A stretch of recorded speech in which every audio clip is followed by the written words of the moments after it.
Greetings, everyone. Before we begin, I'd love to know where and what time you're listening from. Let me know in the comments. And if you enjoy our stories, leave a like and subscribe so you never miss one. Now, turn off the lights, close your eyes, and relax.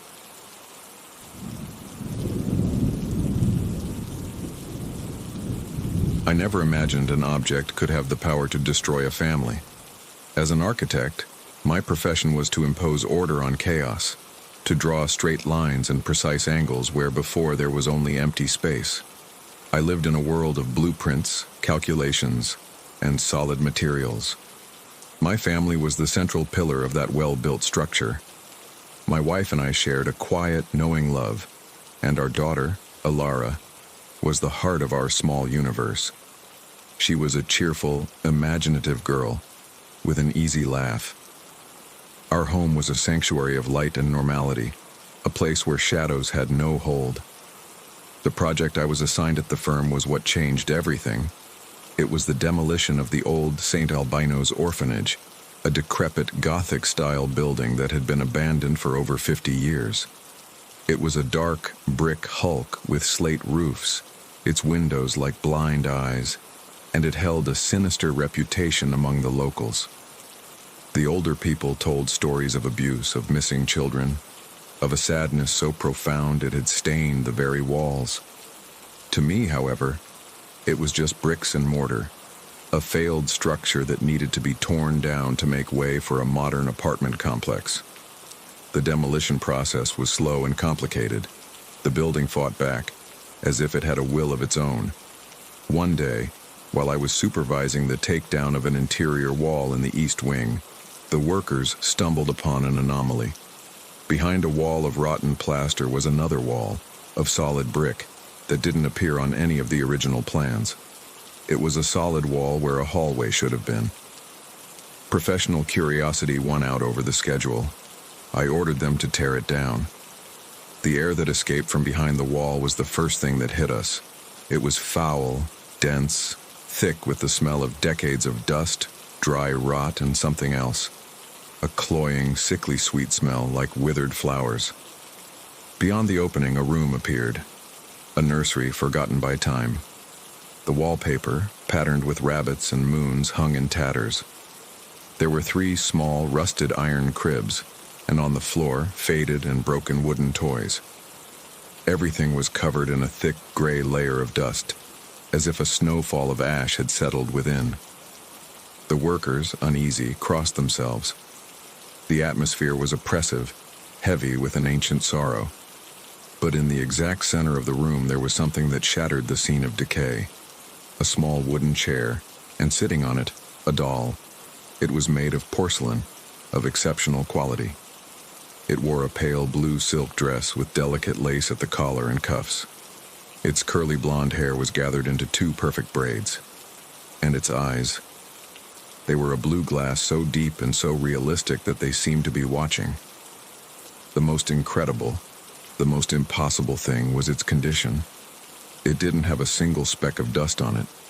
The dress was immaculate. The porcelain of its face gleamed in the light of our flashlights without a single crack. It was perfect, as if someone had placed it there just a minute ago. The workers refused to go in. They muttered about letting the dead rest in peace. But I, the man of logic, didn't see an omen. I saw a treasure. It was a beautiful object, an incredibly preserved antique. And my first thought was of Alara. It would be a unique gift, a piece of history just for her. Ignoring a strange cold feeling on the back of my neck, I stepped into the room, picked up the doll, and took it from its dusty tomb. When I gave it to Alara that evening, her eyes lit up in a way I had never seen before. It was an instant, almost electric connection. She hugged it tightly and didn't let it go all night. My wife was hesitant at first. She said it was a little creepy, that its eyes looked too real. But seeing our daughter's absolute joy, her doubts melted away. Alara named her instantly, Amelie. For the first few weeks, Amelie was a blessing. Alara, who was sometimes shy, seemed to have found her soulmate. She would play with her for hours, read her stories, and seat her at the table with us for dinner. She became the center of her small world. But slowly, I began to notice subtle changes. Ilara stopped playing with her other toys. Her friends from the park no longer interested her as much. She preferred to stay in her room, alone with Amélie. I started to hear her talking to herself. Passing by her door, I would hear the murmur of her voice as if she were holding a conversation. But it wasn't the normal monologue of a child at play. There were pauses, as if she were listening for a response. Several times I entered the room. I always found her sitting on the floor with Amélie in her lap, staring intently at her. When I asked who she was talking to, she would smile and tell me she was just thinking, or telling Amélie a secret. The first real chill came one night, through the baby monitor we still kept in her room. I was in my study, working late. The house was silent. Suddenly, I heard Ilara's voice from the speaker. She was murmuring something in her sleep, disjointed words. I smiled. But then, after one of her phrases, I heard another sound. It wasn't a word. It was a whisper. A low, guttural hiss, like someone with a parched throat. It lasted barely a second, but it was unmistakable. It wasn't static. It wasn't Ilara. It was something else. I took the stairs 2 at a time, my heart pounding. I went into her room. She was sound asleep, breathing peacefully. And on the pillow beside her, Amélie was propped up, her glass eyes fixed on me. I picked her up. The porcelain was cold, unnaturally cold. From that night on, I became obsessed. I feigned normality in front of my wife, but I spent my days in a state of constant alert, looking for proof. I found it. Small things at first. I would leave Amélie on Ilara's shelf at night. In the morning, I would find her in the rocking chair in the corner, facing the bed. I mentioned it to my wife. She, with impeccable logic, told me that Ilara obviously got up in the night and moved her. It made sense. But the conviction in my daughter's eyes when she swore she hadn't touched her made my blood run cold. I started running tests. Before going to bed, I would place the doll in a specific position, with one arm raised, for example. The next morning, I'd find it with both arms down. They were minimal, almost imperceptible changes, but they were proof that it was moving. My wife began to worry about me. She said I was obsessed, that the stress of the demolition project was getting to me. We argued. For the first time, I felt an invisible wall rising between us. She didn't believe me. I was alone in this. The voice on the monitor returned twice more. Once I clearly heard a laugh, a choked, mocking laugh that wasn't my daughter's. I ran to her room. I found her sitting up in bed, awake, rocking Amélie. She told me Amélie had told her a joke. The turning point, the moment fear became pure terror, was because of the drawings. Ilara had always loved to draw. Her pictures were explosions of color, smiling suns, stick figure families, fantastical animals. One Saturday afternoon, while cleaning her room, I found a folder with her latest works.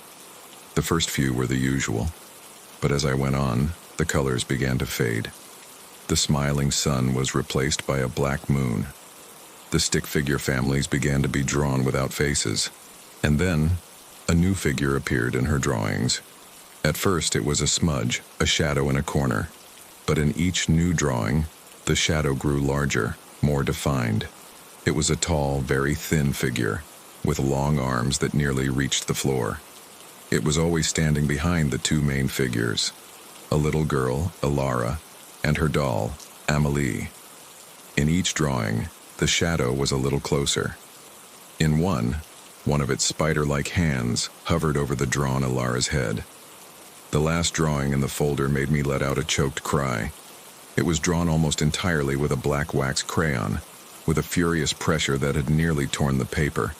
It showed the little girl and the doll, and the shadowy figure was no longer behind them. It was embracing the girl, its long black arms wrapped around her, and the shadow's hand, a hand with sharp fingers, was resting on little Alara's shoulder. I stood there, in the middle of the child's room, the drawing trembling in my hand. The sun streamed through the window, illuminating a room full of cheerful toys and wallpaper with smiling clouds. But it all felt like a lie, a fragile set. I could hear my wife and Alara laughing together in the kitchen, a sound that had always been the soundtrack to my happiness.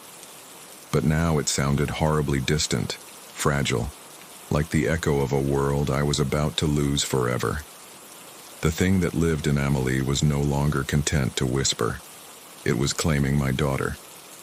My first impulse was to run to the kitchen, snatch Alara from my wife's arms, get her out of the house, and away from the shadow that loomed over her. But I held back. Panicking would only reinforce my wife's idea that I was the one losing control. With my heart hammering against my ribs, I walked slowly to the kitchen, drawings in hand. I showed them to my wife. I asked her to look at them, to see the progression, the growing darkness, the horrible figure that was haunting our daughter. She looked at them with a frown. She admitted they were unsettling, but found a logical explanation for everything. A story they had read to her at school, a movie she had glimpsed on television. She told me that children go through phases, that they explore fear through art, that I was projecting my own stress onto our daughter's drawings. She tried to hug me, but I pulled away. Her rationality, once a refuge for me, had become a wall of incomprehension. She didn't see it. She didn't want to see it. And in that moment, I realized the chasm between us was deeper than ever. The entity that inhabited Amelie wasn't just isolating Alara. It was isolating me, too. The days that followed were a nightmare of surveillance. I followed my daughter around the house, watching her every game with Amelie, every whisper. And the games grew stranger, crueler. One afternoon, I found the family cat hiding and trembling under a piece of furniture. It had a clump of fur torn from its back. Later, I saw Alara whispering to Amelie while holding a small pair of craft scissors. When I asked what she was doing, she looked at me with a coldness that didn't belong to a 5-year-old. She told me that Amelie didn't like noisy animals. The attack became more personal. One day, I walked into the living room and found Alara standing on a chair in front of our wedding photo, which hung on the wall. She had a black marker in her hand. She had crossed out my face in the photograph, covering it with a furious scribble. When I yelled at her, asking what she was doing, she flinched and dropped the marker.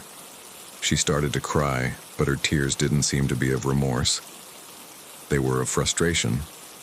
She told me Amelie had said I was bad, that I wanted to take her away from Amelie. The doll was turning me into the monster of the story. That was the last straw. That night, I decided Amelie had to disappear. I waited until Alara and my wife were fast asleep. I tiptoed into my daughter's room. She was sleeping peacefully. And next to her, on the bed, rested the doll, its glass eyes open in the darkness. I crept closer, holding my breath. I reached out to grab it. The instant my fingers brushed the cold porcelain, Alara's eyes flew open. It wasn't a normal awakening. It was a jolt, as if she'd been electrocuted. And then, she started to scream. A sharp, inhuman shriek. A sound I had never heard from her. My wife ran into the room, flipped on the light, and saw me standing by the bed, my hand outstretched toward the doll, and our daughter screaming in terror. The look of accusation in her eyes was more painful than any blow. I knew I couldn't try it that way again. I had to be smarter. The next day, I seized a moment when Alara was playing in the garden and my wife was in the shower. I went into her room, grabbed Amelie, stuffed her into an opaque bag, and left the house. I drove for half an hour to an abandoned industrial park on the outskirts of the city. My heart was pounding with a mix of fear and euphoria. I came to a bridge that crossed a dirty, polluted river. I got out of the car, pulled the doll from the bag. For a moment, under the gray daylight, its eyes seemed to look at me with pure hatred. Without hesitating, I threw it with all my strength into the water. I watched it sink into the murky current. I felt a wave of relief as if an immense weight had been lifted from me. When I returned home, the atmosphere was strange. Ilara hadn't noticed the doll's absence. The afternoon passed with an almost forgotten tranquility. For the first time in months, I felt like I was getting my family back. But the peace was a fleeting illusion. That night, I tucked Ilara in. She asked me to read her a story, something she hadn't done since Amelie had arrived. I was filled with hope. After she fell asleep, I went to my study to finish some work. A couple of hours later, I went up to check on her. I opened her bedroom door slowly. The moonlight streamed through the window. Ilara was asleep in her bed, and sitting in the chair by the window was Amelie. Her silk dress was stained with mud, and a piece of rotten seaweed was tangled in her blonde hair, and her blue glass eyes were fixed on me. Terror gave way to desperation. I couldn't fight something that defied all the laws of reality. I had to understand it. I went back to the source. The next day, I took the day off work and drove to the lot where the St. Albino's orphanage once stood. Now it was just a field of rubble and overturned earth. I spent hours searching through the debris, not really sure what I was looking for. Finally, in a corner, I found a piece of an old metal plaque, the record of a time capsule they had buried when the orphanage was founded. I went to the city's newspaper archive. I looked up news from that date. I found a small article about the inauguration and a photo. In it were the benefactors and a group of orphan girls. And one of the girls, a small, sad-looking child, with no name in the caption, was holding a doll in her arms. It was Amelie. I dug into the city archives. I tracked down the orphanage's records. It was difficult. I spent hours in the dusty silence of the municipal archive, scrolling through microfilms until my eyes ached. The official records were cold and bureaucratic, but between the pages of a ledger, I found a half-cent letter written by a social worker in the 1930s. In it, she described her concern about the East Wing. She wrote of a contagious sadness and of the other children's fear of going near the nursery. She specifically mentioned a girl, Amelie, who had died of tuberculosis and her strange devotion to a porcelain doll. The social worker wrote that after the girl's death, the other orphans began having the same nightmares. They all drew the same thing: a tall, stooped man made of smoke who came out of the doll at night. She reported that children were found with scratches, and they would blame Amelie's friend. The letter ended abruptly. The legend, the one I found in that forgotten letter, was that the dark presence had taken over the nursery. The room was sealed to contain whatever dwelled inside. It wasn't the spirit of the little girl. It was something worse, something that had latched onto her loneliness and her only object of affection. The entity didn't want to hurt Ilara. It wanted to protect her from the outside world, to isolate her, to keep her for itself forever by eliminating any obstacle. And I was the main obstacle. I returned home with this certainty. The doll wouldn't stop until it had me out of the picture. When I entered, the house was silent. My wife had left me a note. She had taken Ilara to her mother's house. She needed space. She needed to think. I was alone. I went to Ilara's room. The doll was sitting on the bed. I picked it up. The porcelain was ice cold. I knew I had to destroy it. It was the only way. I went to the garage, got a hammer. I returned to the room. I placed the doll on the floor. I raised the hammer, ready to end it all. And as I looked into its glass eyes, I didn't see my own reflection. I saw the room, empty, but in the place where I should have been, it reflected a tall, dark figure, the same one from my daughter's drawings. The entity wasn't just in the doll. It was in the room. It was with me, and it was waiting for me. I brought the hammer down with blind violence. The porcelain shattered into 1,000 pieces. A high-pitched sound like a scream filled the room. And then, silence. I looked at the broken fragments, the torn silk dress. It was over. But as I stood there panting, a cold feeling began to settle in my chest. The silence of the house was no longer peaceful. It was an expectant silence. The whispers from the baby monitor had stopped. But now, for the first time, I thought I heard a very faint, very distant one inside my own head. I gathered the pieces of the doll, put them in a box, and threw them away. But when I came back inside, I didn't feel free. I felt watched. I understood that destroying the vessel didn't necessarily mean killing what it contained. Perhaps I had only set it free. And in the solitude of my empty house, I had the terrible certainty that, in my struggle to cast out the monster, perhaps I had only succeeded in opening a new door for it.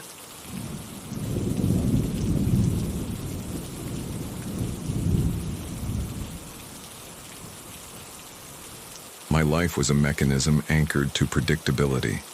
My days ran on invisible rails that I myself had polished over the years until they were flawless. The alarm went off at 7:15. Not 7:13, not 7:16. 7:15. My shower lasted 8 minutes, no more. The water always at the same temperature. I always prepared 2 slices of toast with strawberry jam, cut into perfect triangles. The walking route to my job as an administrative manager was a map burned into my mind, a path I knew so well I could walk it with my eyes closed, sensing every crack in the pavement, every irregularity in the terrain. I spoke to no one. I didn't need to. My interactions were transactional, limited to a good morning to the doorman or a mumble when ordering my coffee, always at the same cafe. Routine was my armor, my fortress.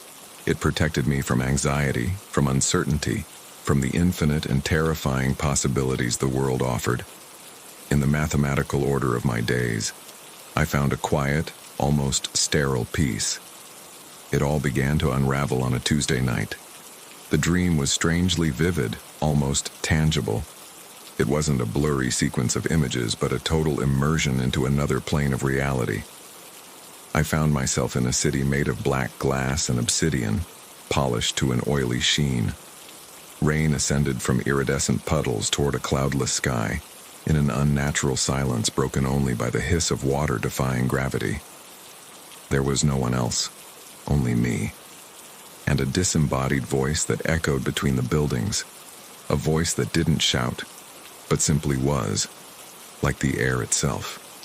And the voice dictated a law, the only law of that desolate place. You will not touch metal with your left hand. I spent what felt like hours walking through that strange city with an almost painful awareness of my left hand, keeping it shoved in my trouser pocket, terrified at the thought of accidentally brushing against a dark glass street lamp or a doorknob that promised bottomless abysses. I woke with a sense of relief, my heart beating a little faster than normal. The strangeness of the dream dissipated with the sunlight and the aroma of coffee. I dismissed it as just another oddity from a subconscious, overloaded with monotony. I went on with my day, with my routine. I went down to the shared garage, a place that smelled of damp concrete and cold gasoline.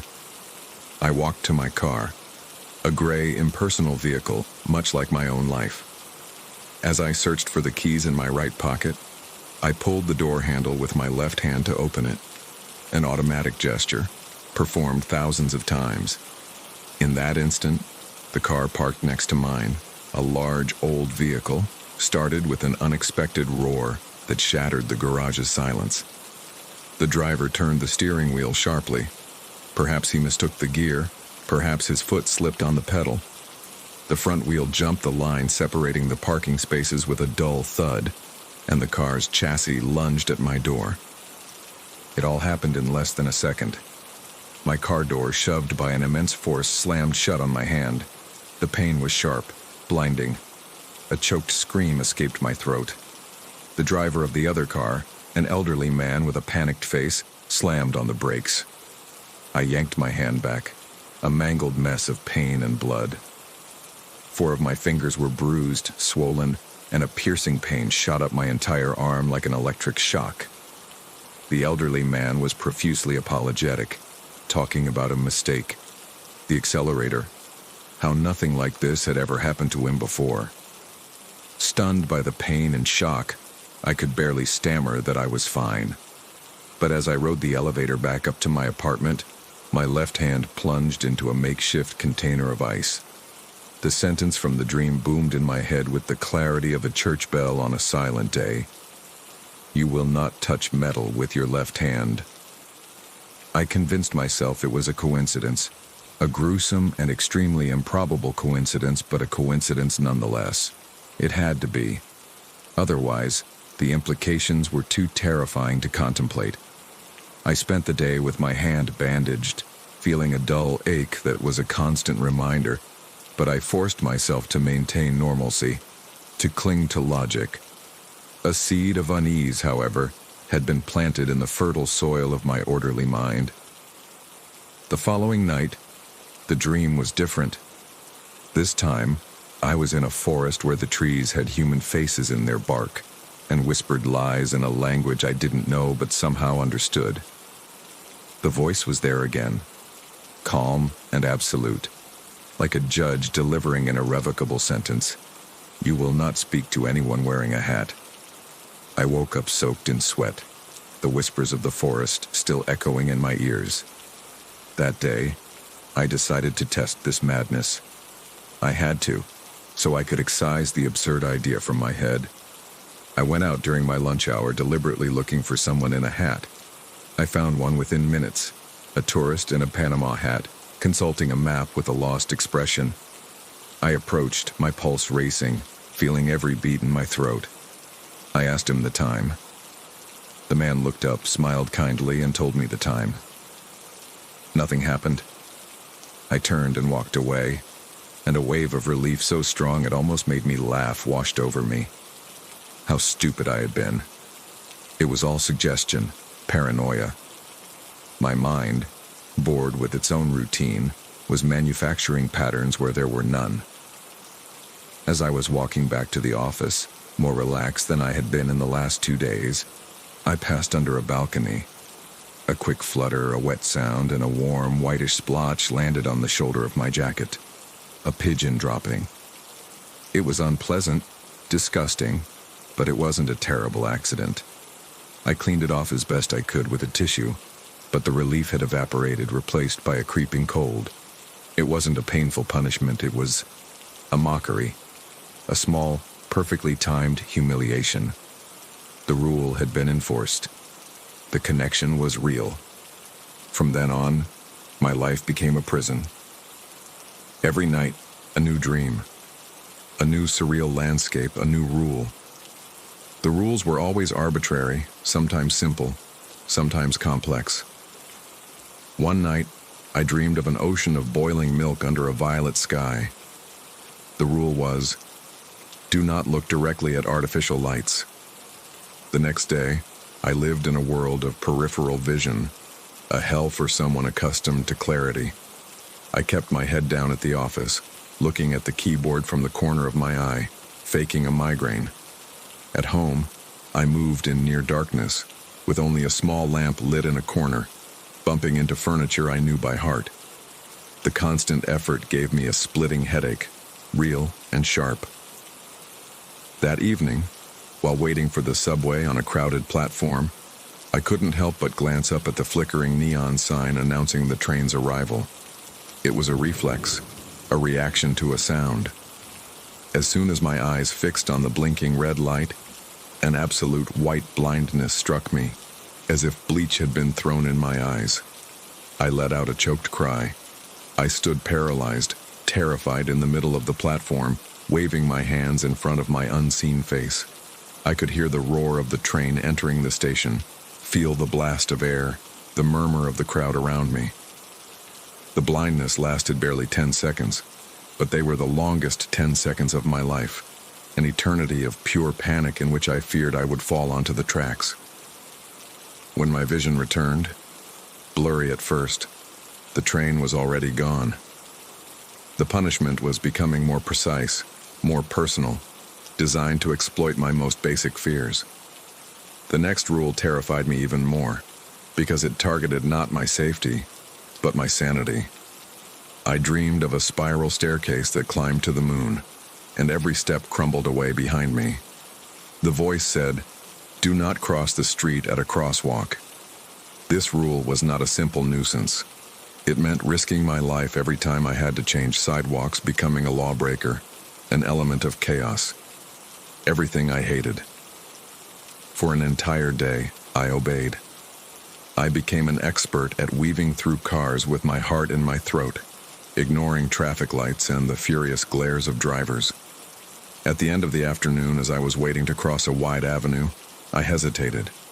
The crosswalk was just a few feet away, the green walk signal blinking. It was tempting, it was safe, it was logical. But the fear of the consequence kept me rooted to the spot, paralyzed by a demented superstition. Just as the signal turned red for pedestrians, a speeding car lost control trying to brake on the recently rained-on asphalt. It skidded, spun around, and the vehicle jumped the curb, plowing with incredible violence into the corner of the crosswalk exactly where I should have been standing. The sound of twisting metal and shattering glass was deafening. I stood frozen, watching the chaos, the smoke, the people running toward the mangled wreck. And then I understood, with an icy clarity that ran down my spine. That understanding was worse than any physical punishment. This was no longer a game of chance, a roulette of macabre coincidences. It was a system. A sadistic intelligence was cornering me, stripping away my free will not just with the fear of pain, but with the perverse promise of survival. It offered me safety in exchange for absolute obedience, a poisoned choice. I became the most devoted slave to my own nightmares. I started writing the rules in a small notebook that became my personal Bible. I would read it in the morning, memorize it, and plan my entire day around it. My behavior, already erratic, became frankly insane. People on the street stared at me strangely when I stopped dead to walk around a shadow, or when I abruptly changed sidewalks to avoid passing a billboard of a certain color. At the office, my colleagues stopped talking to me. I became the madman of rituals. One of the rules was especially cruel in its simplicity. You will not use the word "thank you." For 24 hours, I had to appear ungrateful, rude. The waiter would bring my coffee and I would just nod, avoiding his confused gaze. My boss handed me a report praising a piece of my previous work, and I took it and left in silence, leaving him with his hand outstretched and an offended expression. The tension was unbearable. I felt the looks of disapproval, the whispers behind my back. My neighbor from the 5th floor, an elderly woman who always greeted me kindly, held the elevator door for me as I arrived laden with folders. I walked past without a word, feeling a wave of shame so intense it almost made me sick. I was becoming a horrible person, not by choice, but by an invisible and insane coercion. I was isolating myself, and the system seemed to enjoy it. The dream became my sworn enemy, my nightly torturer. My bed, once a place of rest, was now the gallows. I tried to avoid sleep, fighting exhaustion with liters of coffee and energy drinks that left my body trembling and my mind clouded. I lasted 36 hours, a miserable stretch where every minute was a losing battle against my own eyelids. My body finally gave out. I collapsed on the sofa, and the dream dragged me into a desert of red sand under a black sun. The voice was clearer than ever, burning itself into my mind. You will not deny help to anyone who asks for it. Upon waking, I felt an immense relief. It was a good rule, a humane rule. For the first time in weeks, I felt almost normal. Perhaps the system had taken pity on me. Perhaps it was a different kind of test, a chance for redemption for my recent behavior. The day passed without incident. The rule felt like a truce, a respite from my torment. As evening fell, I decided to take a walk to enjoy this strange, fragile peace. As I was walking down a poorly lit alley near my home, I heard a moan. It came from the dark mouth of a side alley. A man's weak voice was begging for help. I froze. My first instinct, my human instinct, was to run, to help. But then, the paranoid logic the rules had built in my brain sprang to life. I remembered the car crash at the crosswalk. The rules weren't simple suggestions. They had real, sometimes fatal consequences. What if it was a trap? What if the consequence of obeying this rule was worse than disobeying the others? What if, by helping this man, I ended up injured or dead, the victim of a deception by the system? The twisted logic of my captor whispered to me that kindness was a risk I couldn't afford. The voice moaned again, weaker this time, pleading for help, saying he couldn't breathe. I stood rooted to the spot, trembling, caught in an invisible net. The conflict tore me apart inside. My humanity screamed at me to run and help, to ignore the rules for once. But the fear of that invisible punishing force, the fear of the unknown consequence, was stronger. It was an impossible choice. Disobey the rule of my dream, or disobey the most basic rule of human compassion. After a minute that felt like an eternity, fear won. I turned, my heart shrinking, feeling like the worst person on earth. I walked away from the alley at a fast pace, almost running, trying to drown out the moans with the sound of my own footsteps. There were no direct consequences for me. Nothing bad happened to me. And that was the worst torture of all. The next day, with trembling hands, I searched the local news online. The headline sent a chill through my blood. A man had died of a heart attack in that very alley. He had died alone. The emergency services had arrived too late. A timely call, the article said, could have saved him. I realized the true nature of the game. It wasn't about my safety. It was about destroying my soul. The rules were stripping me of my free will, my morality, of everything that made me a person. My apartment definitively transformed into a madman's nest. I stuck notes everywhere with the past day's rules, on the walls, on the mirrors, on the ceiling above my bed. I tried to find a pattern, a code, something to make sense of it all. I stopped going to work, calling in sick. I barely ate. My only activity was to wait for nightfall with absolute dread, receive the new law, and then spend the entire day in a state of feverish vigilance so as not to break it. One night, the dream took me to a completely white, empty room. There were no landscapes, no whispers, no city of glass. Just an infinite, silent space. And in the center was myself. My double looked at me with a neutral expression, devoid of all emotion. There was no voice this time. My other self simply raised a hand and pointed. I followed the direction of his finger and saw a single sentence written on the white floor in perfect calligraphy. "You will not sleep again." I woke up screaming, a sound muffled by my pillow. The final rule. A death sentence. I knew I couldn't obey it. I could fight for 2 days, maybe 3.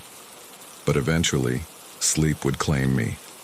And to break the rule, the consequence was unimaginable. I spent the following days in a state of absolute panic.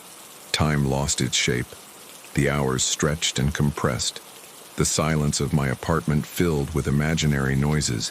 The dripping of a faucet that was dry, footsteps in the empty hallway, the whisper of my own name spoken in the voice from my dreams. Every shadow seemed to lengthen and twist when I wasn't looking directly at it. My own reflection in the mirror became a stranger, a gaunt being with sunken, feverish eyes that sometimes seemed to move a split second after I did. The exhaustion was a physical pain, a constant pressure behind my eyes, a weight in every muscle that begged me to surrender. My mind, deprived of rest, began to project my fears onto the air around me. The cage was no longer just in my dreams. I was now wearing it. Finally, unable to fight any longer, I collapsed onto my bed. The dream welcomed me instantly. I was back in the white room facing my double. He didn't seem angry. He just observed me. I waited for the punishment, the pain, the end. But there was nothing. My double smiled for the first time. A sad, almost compassionate smile. Then he dissolved into the air like smoke. The white room vanished and I woke up. I sat up in bed. The sun was streaming through the window. I felt rested, lucid. There was no new rule in my head.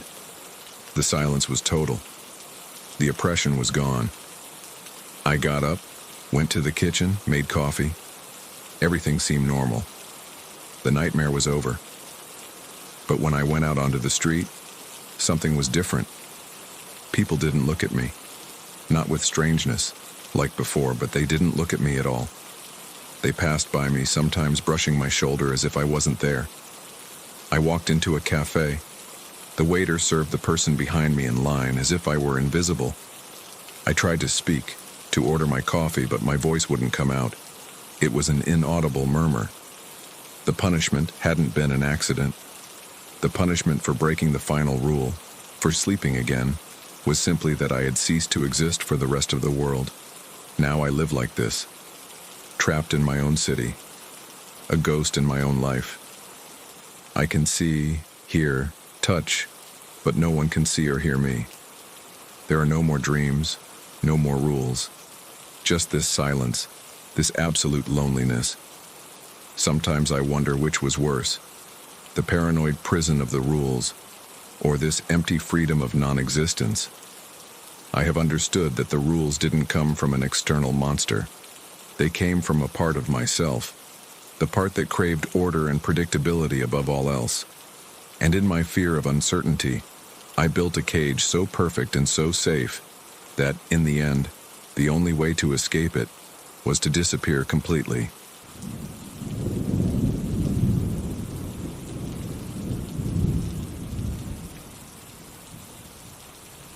I never considered myself to be anyone special. I'm an ordinary man with a life marked by routine and silence. I live alone in a small apartment, one of those old buildings where the hallways seem longer than they are, and the echo of every footstep bounces back as if someone were repeating it right behind you. My days pass without much to note. I work, I come home, I make a simple dinner, and I lose myself in books or unimportant shows. I always liked the quiet, but that quiet began to transform into a strange weight I didn't know how to name. At first, it was minor details. One night, while I was eating dinner, I heard a soft thump on the wall, as if someone had dropped a ball on the other side. I didn't think anything of it. The next day, while brushing my teeth, I heard a click behind me. I turned my head, but the mirror only reflected my tired face and the dim light of the bathroom. I convinced myself they were the normal sounds of an old building, the creaking of wood, the vibrations of the pipes. However, little by little, those sounds began to follow a pattern. It was as if someone had learned to imitate my movements. When I closed a drawer, seconds later the same sound would be heard from somewhere else in the apartment. If I set a glass down on the table, an echo of glass against wood would repeat in another room. It was an impossible synchronicity that chilled me to the bone, but I always found a way to justify it. I thought it was my imagination, that fatigue was playing tricks on me, that maybe the neighbors were making similar noises. It was easier to lie to myself than to face the possibility that something was watching me. Everything changed the first time I heard my own voice. It was in the early hours of the morning. Sleep had become elusive since the noises began. I got up for a drink of water, and as I turned on the faucet, a murmur came from the hallway.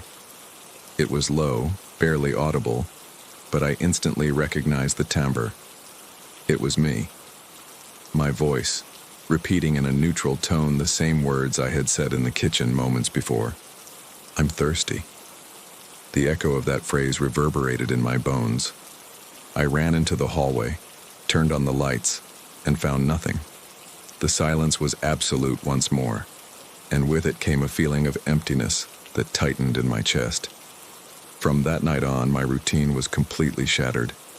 Every day was a wait for the inevitable. I started to notice reflections that didn't match. When I looked at myself in the bathroom mirror, my expression would move with a slight delay, as if the image took a fraction of a second to react.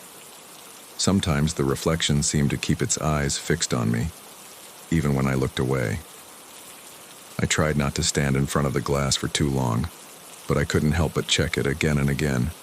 The reflection was always there, ready to break the rules when I least expected it. I found a notebook in one of the kitchen drawers. It belonged to the previous tenant, a man about whom there was hardly any information. The pages were filled with phrases written in a trembling hand. They were instructions. Don't answer if you hear your name from another room. Don't speak aloud after midnight. Don't look in the mirrors for too long. Never leave the bedroom door ajar. I read those lines in disbelief, thinking they were the ramblings of a sick person.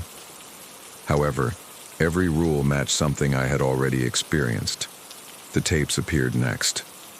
One afternoon, arriving home from work, I found a small box in front of my door. There was no one in the hallway. Inside were several cassette tapes, numbered with a pen. I searched for an old player I kept in the closet and listened to them. They all contained the same thing: breathing. Long, deep breaths, synchronized with my own. At first I thought it was a coincidence, but as I went through the tapes, I noticed something more disturbing. There were moments when the breathing came before mine, as if the recording knew what I was going to do before I did it. I stopped listening after the 5th tape. I felt that if I continued, something in my mind would finally break. The days became unbearable. I tried to focus on anything to keep from thinking about it, but the harassment grew more obvious. The lights would flicker just as I crossed a room. The furniture would creak in a rhythm that mimicked my footsteps, and the worst part was that on occasion, I would hear someone humming the same song I had been whistling minutes earlier. The imitator, as I began to call it in my thoughts, was everywhere.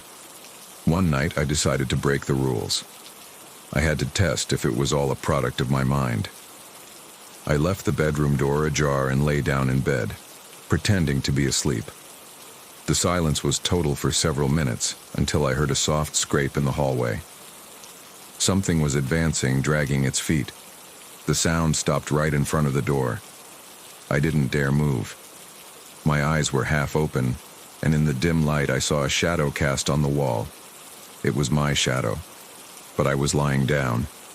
The figure remained still for a few seconds, and then the door closed with a slow, calculated movement. The click of the frame echoed in my chest like a gunshot. I didn't sleep at all that night. From that moment on, the imitator stopped hiding. The thumps and noises became clearer, more direct. One morning, I found messages on my phone. They were voice notes sent from my own number. When I played them, I heard phrases I had said when I was alone. Trivial things like, "I'm going to make coffee," or "It's cold today." Phrases I had never uttered in front of anyone. I didn't understand how it was possible. I checked the device, restarted it, changed my passwords, but the messages kept coming. Paranoia forced me to check every corner of the apartment. I opened closets, moved furniture, checked the ceiling for hidden cameras or microphones. I found nothing, only accumulated dust and the feeling that I was losing my mind. Yet each discovery reinforced the certainty that someone or something was copying my existence. The climax arrived on a rainy night. The water beat hard against the window panes, and the sound of the wind seeped through the cracks. I was trying to read to distract myself, but every word dissolved in my mind. That's when I heard the interior door open. Not the main door, but the one leading to the small storage room at the end of the hall. That door always remained shut because the lock was broken. Yet, I saw it move slowly, as if pushed from within. A cold draft swept through the hallway. I stood up, my heart pounding, and took a few steps forward. From my phone, which was on the table, an automatic voice note began to play. I picked it up with trembling hands and pressed play. The voice was mine, but deeper, firmer. It said, "I don't need to imitate you anymore. Now I am the one who speaks." The storage room stood open in absolute silence. And in that silence, I knew the worst had not yet begun. I stood frozen in front of the door, unable to move. The voice note was still echoing in my head when I heard a new sound, a very faint creak, as if something had taken a step inside the storage room. The air coming out of that room was so cold it felt like it could cut my skin. I tried to speak, but my voice broke. I backed away slowly, my gaze fixed on the darkness. I was certain that if I looked away from that threshold, something would take the opportunity to come out. The silence turned into an unbearable pressure, and every second grew denser as if time had stopped. My whole body was trembling, and the only clear thought forming in my mind was that this was not going to stop. I decided to close the door, though fear paralyzed me. I took one step, then another, until my hand was inches from the knob. The metal was icy, colder than it should have been on any given night. When I tried to push, the door slammed shut on its own, with a sharp thud that made the floor vibrate. I jumped back and hit the wall. The hallway fell silent with only the echo of my own ragged breathing. I felt I had lost something, as if the border between myself and that presence had been irreversibly weakened. I didn't open that door again all night. I took refuge in the living room with the lights on and my phone in hand, unable to get a wink of sleep. Every noise in the building made me jump, and in every shadow I saw the possibility that the imitator no longer needed to hide. The next morning, when light streamed through the curtains, I had the feeling that nothing had changed, and yet, inside me, everything was different. The harassment was no longer an echo or an imitation. It had reached a new form, one I couldn't yet understand, but one that had me completely trapped. I spent the rest of the day like an automaton. I went to work, feigned normalcy, but every gesture, every word, felt like a costume. I felt I was not the master of my own movements, that someone else had rehearsed them before me. Even when I passed strangers on the street, I got the impression they were watching me with a dark complicity, as if they knew what was happening. That suspicion followed me all the way home. And when I crossed the threshold of the apartment again, the air greeted me with the same cold that had come from the storage room, like a warning that the boundary had already been broken. It was then that I understood that it didn't matter what I did. It was already inside me. That night I didn't turn on any lights. I fell into bed with my clothes on, waiting for exhaustion to overcome me. The silence was so thick I could hear it vibrate. I closed my eyes, but every time I did, I was certain someone was leaning over me, so close I could feel their breath. I would snap my eyes open to find nothing, only the darkness of my room. I repeated this cycle countless times until, at some point, I realized it made no difference whether my eyes were open or closed. The shadow was present either way. The following days became unbearable. The rules in the notebook seemed useless. No matter how much I avoided talking to myself, the voice notes kept coming. No matter how I shut the bedroom door, it was always ajar by morning. The mirrors no longer delayed my movements. Now they simply showed gestures I didn't make. A strange smile, a late blink, a turn of the head that I had never performed. I felt trapped on a stage where the very walls seemed to have memorized my existence. One afternoon, I decided to get rid of the tapes. I gathered them all and ran down the stairs to the dumpster. The air was heavy, thick with humidity. I opened the lid and threw the box inside, feeling a momentary release. But when I returned to my apartment, I found the same box on the living room table, open, with the tapes neatly arranged. There was a new one, numbered with a red marker. I put it in the player, my hands trembling. At first, I heard the same sound of breathing, but then something different began. It was my footsteps from that same afternoon going down the stairs, throwing the box away, coming back up. The recording had followed me. Or worse, it had preceded me. I began to lose track of time. I couldn't distinguish one day from the next. There were nights I would wake up in the kitchen without remembering how I got there. Other times I would find objects moved, as if someone had been living with me in silence. The previous tenant's notebook became my only guide. I read it over and over, searching for something to help me understand, but the sentences seemed to change. Where a rule had been written before, now there was another, as if the imitator itself was rewriting my destiny. I started hearing my name in dreams.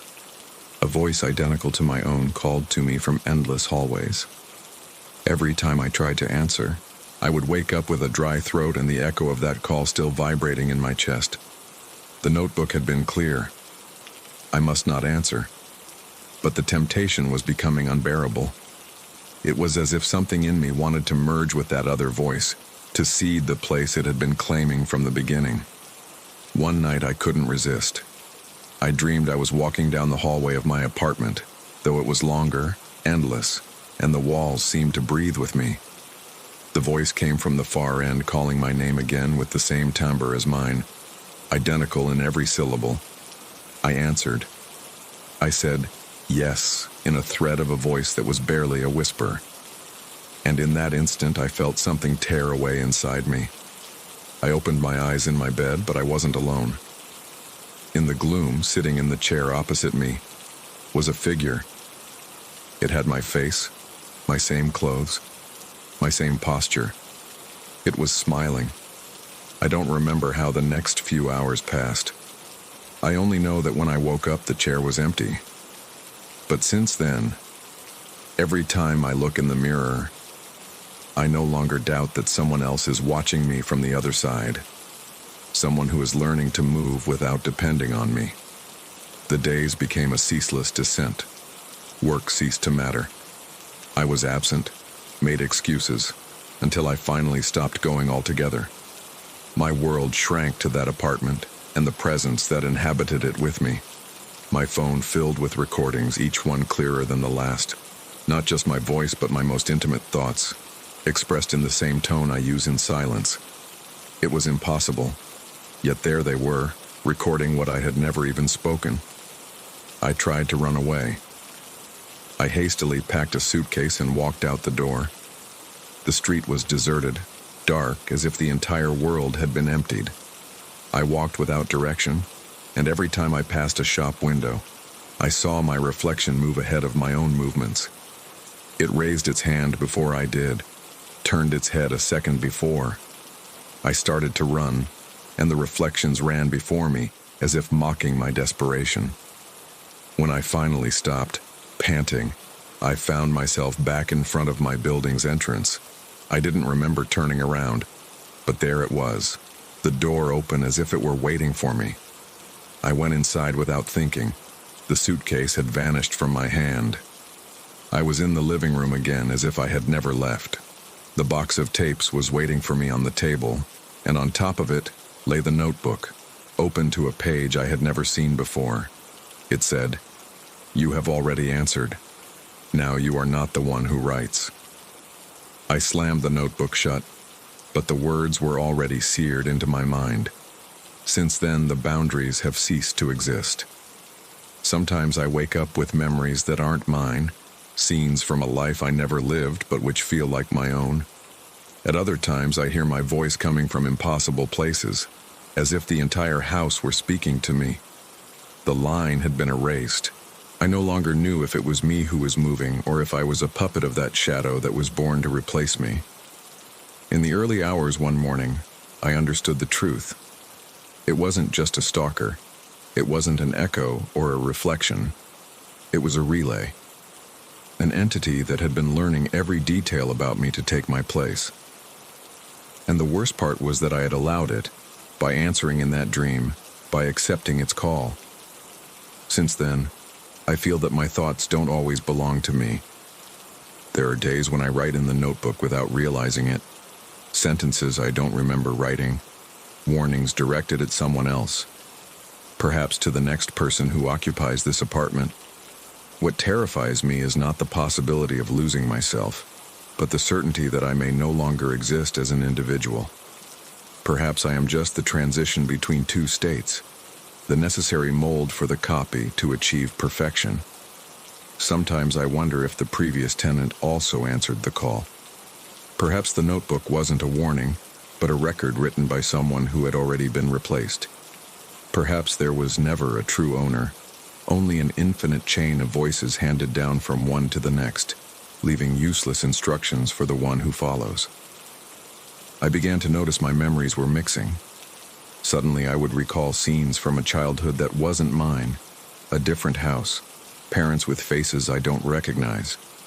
The entity was filling me with false memories, and little by little I was beginning to accept them as real. What's the use in fighting when your own mind is the battlefield? Every memory I lose brings me closer to the certainty that soon there will be nothing left of me. Today I woke up with the notebook in my hand. It was open to a new page that read, "Write your last night." The handwriting was identical to mine, but I didn't remember writing it. I obeyed without thinking, as if something inside me had taken control. I wrote for hours, without stopping, describing every detail of my fall. When I finished, I realized it wasn't I who had moved the pen. My fingers were puppets, and every word was dictated from a place beyond the mirror. Everything is calm now. I hear my own footsteps walking down the hall, even though I am sitting down. My phone vibrates with messages sent from my number, writing themselves. In the mirror, I no longer see a delay or clumsy gestures. What appears before me moves in unison, exact, perfect. Maybe it was always like this, and I was the mistake. Maybe I never existed beyond this process of replacement. I don't know. I only know that when I say my name out loud, no one answers. But in the darkness, someone smiles with my voice, waiting for me to finally surrender completely. And as I write these last lines, I understand that perhaps this text does not belong to me. It may be you who is reading it now, and in that act, you have allowed something to begin copying you, because the imitation does not stop at walls or mirrors. It travels with words, with the stories someone believes they have invented. If you hear your name in a place where it shouldn't be, remember what I failed to remember. Do not answer, because when you do, it will no longer be you. You will be the next voice that no one will recognize.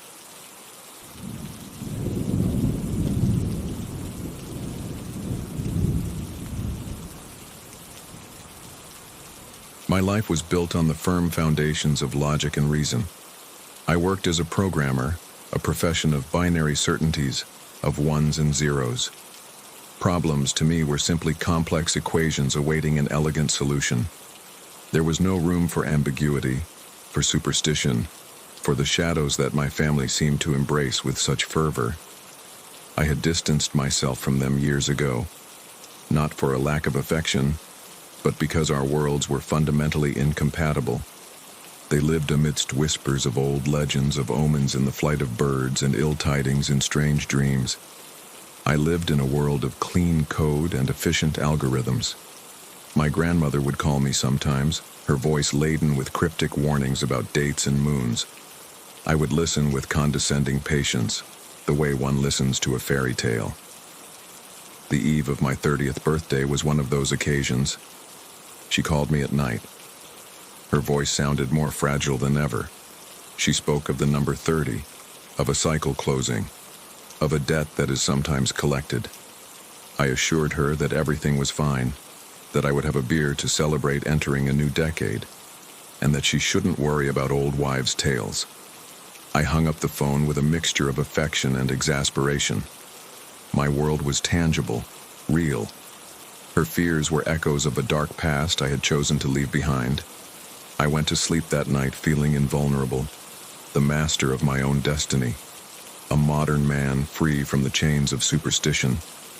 I woke the next morning not to the sound of my alarm, but to a sharp, burning sensation in my right side.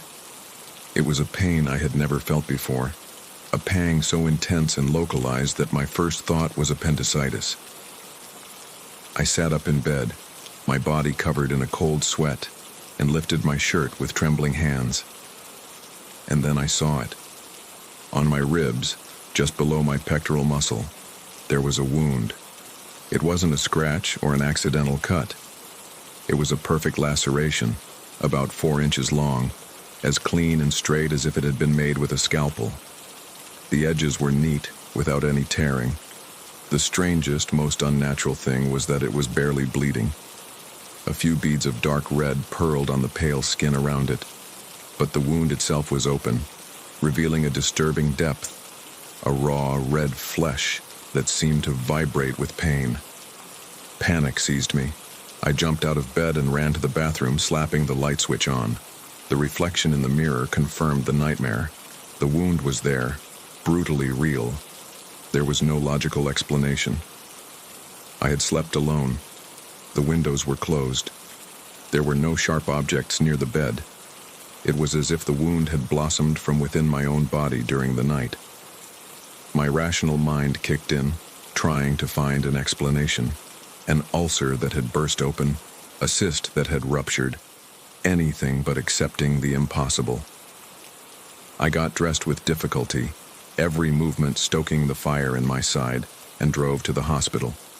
In the emergency room, the doctor's confusion was almost as alarming as the wound itself. They examined me, asked me questions I couldn't answer. A surgeon observed it with a frown. He said it looked like a surgical incision, but one with a technique he didn't recognize. There were no signs of sutures, old or recent. They did blood tests, an ultrasound. Everything was normal. My vital signs were perfect. There was no infection, no internal bleeding. There was nothing except an impossible wound and a pain that made it hard to breathe. They cleaned the area, applied an antiseptic, gave me several stitches, and bandaged me up. I was sent home with a prescription for painkillers and antibiotics, an appointment for a checkup in a week, and a look of perplexity they couldn't quite hide. But the wound did not obey the laws of medicine. The next morning, when I changed the bandage, I saw that the stitches had come loose, as if the skin had rejected them. The wound was still open, exactly the same as the first day, red, clean, without the slightest sign of healing. And the pain, far from diminishing, became a constant presence. It was a dull fire that burned in my side, an incessant reminder that something was fundamentally wrong. It affected everything. I slept poorly, waking up every time I moved. At work, I couldn't concentrate. The lines of code danced on the screen, blurred by the pain. I became irritable, withdrawn. The logical world of ones and zeros began to feel like a farce in the face of the irrational reality of my own flesh. 2 weeks passed. 2 weeks of constant pain and visits to specialists who looked at me with a mixture of scientific curiosity and pity. They talked about strange dermatological conditions, autoimmune diseases, psychosomatic manifestations. No treatment worked. The painkillers barely dulled the ache. The wound remained unchanged, as if it existed outside of time, immune to healing. Finally, in desperation, I did what I had sworn I would never do. I drove to the old house on the outskirts of town where my grandmother lived, the epicenter of all the superstitions I had despised. She met me at the door. She was a small woman, stooped by age, but her dark eyes still possessed a sharpness that could bare your soul. She didn't ask me what was wrong. Her gaze went straight to my right side, to the area I was instinctively covering with my hand through my clothes. There was no surprise on her face, only an infinite sadness, a resignation that chilled me to the bone. I entered the house, a place that smelled of old wood, dried lavender, and secrets. I sat on the old floral sofa, and without her asking, I lifted my shirt. The silence in the room was heavy, dense. My grandmother approached. She didn't touch the wound. Her gnarled fingers hovered an inch from my skin as if she feared catching my pain. And then, she began to cry. A silent, ancient weeping, the cry of someone watching a tragedy repeat itself time and time again. When she finally spoke, her voice was the whisper of wind through dry leaves. She told me the story of the curse. She called it the skin's debt. She said it had begun more than a century ago, with the first of our ancestors to arrive in this land, a man named Isaac. The family legend, the one they had never told me, said that Isaac had built his fortune on an act of betrayal and violence.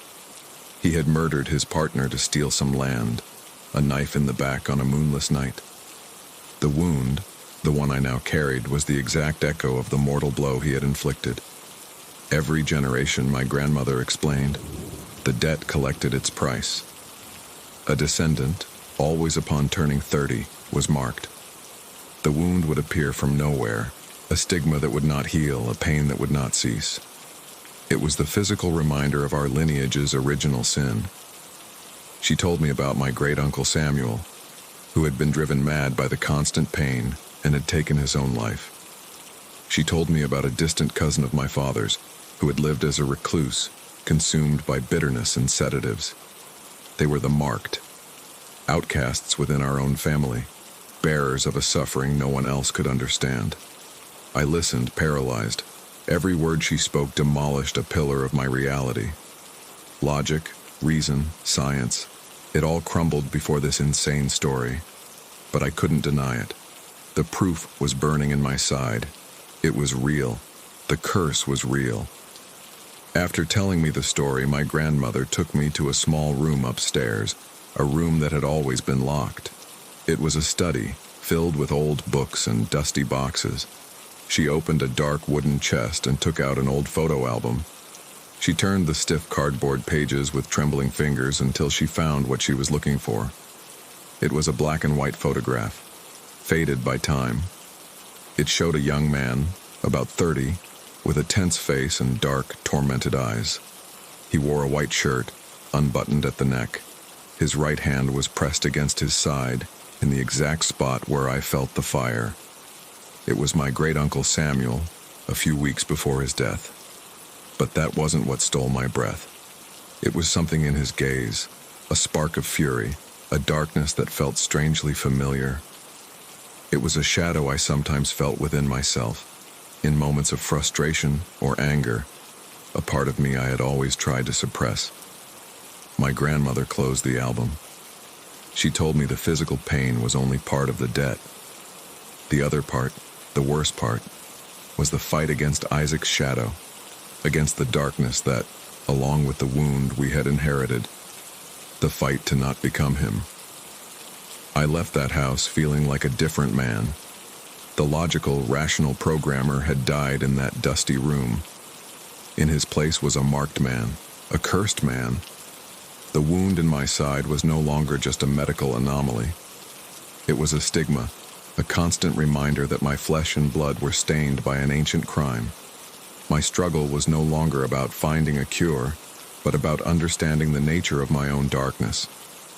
That new certainty didn't bring me peace, but a much deeper and more personal form of terror.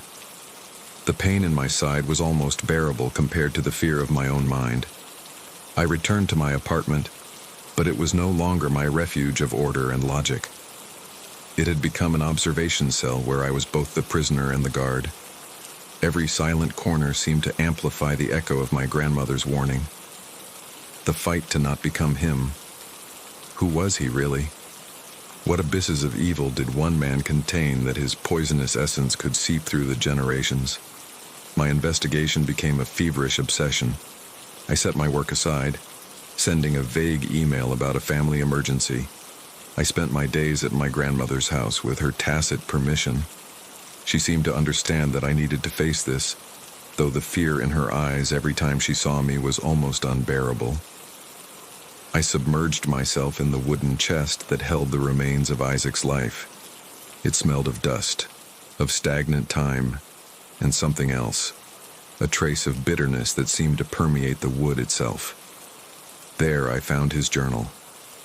It wasn't like my great-grandfather's, filled with day-to-day details. Isaac's journal was a ledger, but between the entries of expenses and profits, in the margins and on the blank pages, were stray thoughts, sentences written in a tight, angry script. He didn't write about his feelings, but about his hatreds. He hated the weather in this new land. He hated the weakness of his neighbors. He hated the way his partner, a man named Jacob, seemed to prosper without effort. I discovered that the crime wasn't just over land. Isaac and Jacob had found a small vein of gold in the stream that ran through the property they shared, a stroke of luck that could have made them both rich. But in Isaac's writings, you could feel how the idea of sharing consumed him like acid. He saw Jacob's smile not as that of a friend, but as that of a thief who was stealing half of his destiny. The murder wasn't a fit of passion. It was planned. Isaac described with chilling coldness how he had sharpened a skinning knife for a week, how he had chosen the night, how he had lured Jacob to the edge of the woods with the excuse of discussing a new plan. As I read, the pain in my side intensified, becoming sharp stabs that made me gasp. And with the pain came the images. I began to see fragments of that night through Isaac's eyes. I saw the moon hidden behind clouds, felt the handle of the knife, cold and firm in my hand, a hand that felt like my own. I saw Jacob's trusting face illuminated by the light of a lantern, and I felt the hatred, a pure, ice-cold hatred, an emotion so potent it eclipsed everything else. It was the emotion of a predator, the absolute certainty of his right to take what he desired. These episodes became more frequent. Sometimes, while walking through the house, I would stop suddenly, overcome by Isaac's anger. I would look at my hands and see them as claws, tools of violence. Once, my grandmother's cat rubbed against my legs, and my first impulse, a dark and terrible thought, was to kick it with all my strength. I restrained myself, recoiling in horror, trembling. The thought wasn't mine, but it had sprung from my mind with terrifying ease. I began to change physically, or at least that's how I perceived it. My face in the mirror seemed to harden. My jaw looked more angular, my gaze colder. One day, while washing my face, I stared at my reflection. For a fleeting second, I saw Isaac's face superimposed on my own. Not the elderly Isaac from the few existing photos, but a young Isaac, the man who had wielded the knife, his eyes filled with a ruthless ambition. I yelled and punched the mirror, shattering it. The fragments fell into the sink like broken teeth. I stared at the pieces, seeing my face fractured into 1,000 parts. In each one, I thought I saw a flash of Isaac's gaze, a silent mockery from across time. The wound in my side burned with fury, as if rejoicing in my terror. I started to avoid my own reflection, covering the mirrors in my house with sheets. I couldn't stand the idea of meeting his eyes looking out from my own. The invader was not only in my thoughts, he was now claiming my face as well. The wound in my side became a barometer of Isaac's presence in my mind. When I managed to stay calm, when I clung to my own memories, to my identity as Ethan, the programmer, the quiet man, the pain was a dull fire. But when Isaac's anger surfaced, when his parasitic thoughts broke through, the wound burned as if the knife thrust were being repeated over and over. The pain was the price of his influence. In the final pages of the ledger, I found what I was looking for. A crude map, drawn on the back of a page of accounts. It marked a spot next to an old oak tree, near the stream, and beneath it a single word: debt. I understood it wasn't where he had killed Jacob, but where he had disposed of him. And I felt a compulsion, an inescapable need to go to that place. It wasn't curiosity. It was a summons, an appointment I could not miss. I asked my grandmother to show me where the land was. It still belonged to our family, abandoned for decades, several miles away. I took the car, my heart hammering against my chest, and the wound burning with an unbearable intensity. It was as if the wound itself knew where I was going and rejoiced. The place was a desolate, silent clearing. I found the old oak, a gnarled and twisted giant, and the stream, now a nearly dry trickle of water. And there, under the exposed roots of the tree, I found a small, rotten wooden cross, almost consumed by moss. The place where Isaac had buried Jacob. As I touched the cross, Isaac's consciousness overwhelmed me. It was no longer in fragments. It was a total immersion. I ceased to be Ethan. I was Isaac. I felt his triumph, his contempt for his partner's weakness. I justified the murder as an act of strength, a necessity. I walked through the woods, feeling the power in my limbs, the complete absence of remorse. I saw the world through his eyes, a place to be conquered, to be dominated. The wound in my side didn't hurt. It felt right, like a brand of ownership, the signature of my true self. And at that moment, from some deep corner of my invaded mind, Ethan fought back. I remembered my grandmother's face, her eyes filled with sadness. I remembered the feeling of a watch's gears fitting together perfectly. I remembered my quiet life, my orderly peace. I clung to those memories like a drowning man to a plank. I screamed inside my own head, a silent, desperate battle. I screamed at Isaac that this wasn't my life, that this was not my hatred. I fell to my knees, my head in my hands. The fight became a physical hell inside me. I could feel my own muscles tensing with a fury that wasn't mine, my hands clenching into fists with the desire to strike, to destroy. But at the same time, I fought to relax my fingers, to open them, an act of will that took all my concentration. An animalistic growl, Isaac's voice, tried to escape my throat, but I choked it down with a moan, biting my lip until I tasted blood. In the landscape of my mind, my memories of order and calm, the clean light of my workshop, the precise ticking of clocks, clashed with his dark memories of cheap liquor, the weight of the knife, the silence of the woods. The wound in my side was the epicenter of the battle, a sun of agony that threatened to consume me. I gritted my teeth, enduring the most intense wave of pain I had ever felt, using it as an anchor. This pain was mine, not his. It was my burden. It was the proof that I was still here. The pain in my side receded with the force of a cleansing fire. Isaac's presence retreated, not defeated but contained, forced back into its dark corner. I stayed there, panting, crying myself again, but knowing that he was still inside. I didn't find a cure. I understood that there isn't one. You can't cure what you are. The wound didn't disappear. It's still in my side. A thin red line that sometimes burns and sometimes is just a dull reminder. I have returned to my life, to my watches, to my order. But it's no longer an armor to protect me from the world. It is a discipline to protect me from myself. I have accepted my inheritance. The skin's debt is not just the physical wound. It is the constant struggle, the eternal vigilance over the whispers of Isaac in my mind. Some days are easier.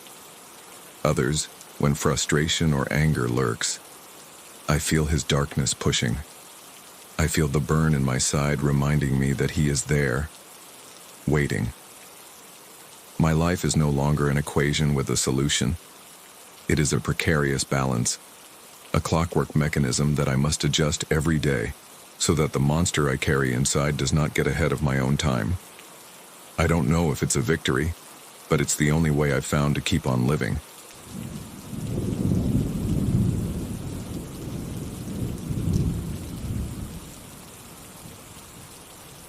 The past year had become a flat, predictable existence.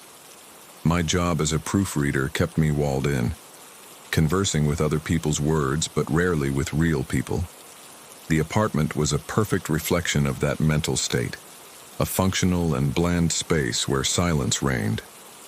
It was in a desperate attempt to break this monotony that I headed to the Rastro one Saturday morning. I wasn't looking for anything in particular, just the noise, the color, the sense of life that emanated from the stalls and the people sifting through the remnants of other lives. I walked without a fixed destination, letting myself be carried by the flow of people.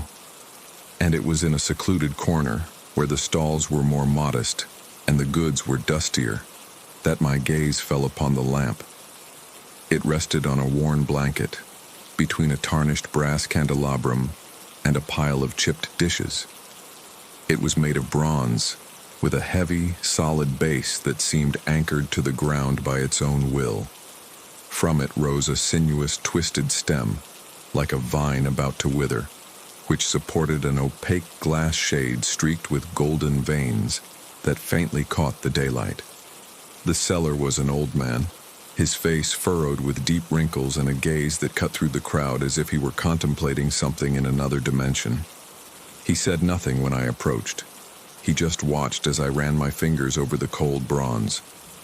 "It works," he finally said in a hoarse voice. "It's from the late 19th century. A unique piece." I weighed it in my hands. It felt heavy with stories, with time itself pressed into the metal and glass. The price he mentioned was so ridiculously low that I was almost embarrassed. I felt, in an inexplicable way, that the object deserved a better fate than to continue gathering dust in that forgotten corner. Buying it was an almost impulsive act, a fleeting whim in the midst of my rigid existence. I took it home and placed it on the nightstand, across from the bed. For a moment, the austere bedroom seemed to acquire a new character, a personality it had previously lacked. That night, after my usual routine, I got ready for bed. I turned off the main light and, almost like a ritual, flipped the lamp's switch. A dim, amber light, warm like honey, immediately filled the space around it. It created a circle of intimacy in the gloom, an oasis of clarity in the darkness of the room. And it was then, as my eyes adjusted, that I saw it. On the opposite wall, right across from the bed, a shadow was cast. It wasn't the recognizable silhouette of the lamp, nor the distortion of a nearby piece of furniture. It was an elongated, amorphous blob, with blurred, grainy edges. It seemed to move, or rather, to breathe, with an exasperating slowness, like a thick fluid or black smoke that wouldn't dissipate. I blinked, convinced it was just eye fatigue or my mind playing tricks on me. I turned off the lamp. Darkness fell at once. I turned it on again. The blob was still there, clinging to the wall like a hidden layer of dark paint. I repeated the action several times with a growing sense of unease. The result was always the same. Finally, defeated and with a dull discomfort in my stomach, I fell asleep with the uncomfortable feeling that the motionless silhouette was watching me from the shadows. The following nights transformed my routine into an uncomfortable ritual of vigilance. The shadow was no longer always amorphous. It began to take vaguely recognizable forms, though always distorted, as if seen through rippled glass.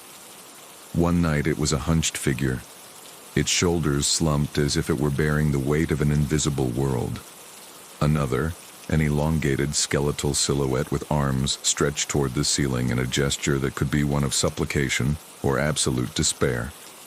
Always, no matter the form, it conveyed a sense of deep anguish, of a contained suffering that seemed to want to break through the wall. I started to avoid turning on the lamp, but an unhealthy curiosity, an almost morbid need to see what new shape that specter of darkness would take, forced me to do it every night, like clockwork, like an addict craving his poison. My sleep suffered noticeably. The hours of rest were filled with restless dreams, fragments of nightmares where I was the one burdened with invisible weights or the one stretching my arms toward a ceiling I could never reach. At work, I'd catch myself staring blankly at the computer screen, my mind miles away, reliving the silhouettes of the previous night. My productivity plummeted. My superiors started to notice my lack of focus and the small errors that crept into my work. Dark circles became permanent under my eyes, betraying my exhaustion.